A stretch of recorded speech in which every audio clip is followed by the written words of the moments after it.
This is option 2, so I'm going to record a summary of section 3. So in part 3 of Heart of Darkness, Marlowe arrives at Kurtz's station and he notices the extent of Kurtz's influence over the native people. He has very significant power. And he also notices that Kurtz is slowly descending into madness. And he also believes that Kurtz's years alone in the wilderness have caused him to go somewhat crazy or insane. So when Marlowe actually arrives at the compound, there's a sense of creepiness surrounding the building.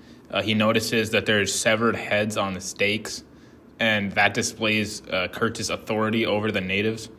Kurtz is somewhat brutal when it comes to holding power over the natives. And then Marlowe actually states, there were no signs of life, but there were signs of death. And then that itself shows how brutal it is. And then the Russian trader says that Kurtz has, quote, gone mad, but he still insists that Kurtz is a genius, especially when it comes to controlling the natives. And he says, you don't talk with that man, you listen to him. And I think that demonstrates Kurtz's very unique ability to control the natives, unlike almost anyone else.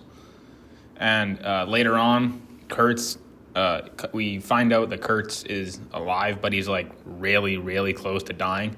The Africans, they bring him over on a stretcher. And even though he's very weak and about to die, he's able to still exert some of his power, mostly through his voice than his body, because his voice sort of defines his presence. And Marlowe agrees with this, and he stated, he had something to say, he said it. And I think this highlights how Kurtz's words alone have essentially cemented his power among the natives. And Marlowe notices that Kurtz is starting to lose a lot of his morals and a lot of his philosophy. He's sort of going insane, perhaps due to the fact that he's powerful. He's been alone for a very long time. But overall, his mental state is declining very fast. And then as Kurtz's health worsens even more, he actually tries to escape the compound. He flees into the jungle on all fours because he's unable to run on 2 feet. And this kind of demonstrates his complete mental decline into craziness. However, Marlowe intercepts him and prevents him from leaving the compound. So he brings back Kurtz to the compound, and then Kurtz eventually dies. And his last words were, the horror, the horror. And I think this sort of encapsulates the ultimate realization that his own actions and imperialism itself have actually been a pretty bad thing. And I think he's just starting to realize that now, because as we previously saw in part 2, how we understand that Kurtz is sort of like an embodiment of imperialism, that he was made by Europe. I think now he's sort of understanding that he's done some pretty bad stuff, and then he just dies as a result. But after that, Marlowe eventually returns to Europe, and he meets Kurtz's fiancée, and he's tempted to basically tell her that Kurtz has done some pretty bad stuff and what his actual last words were.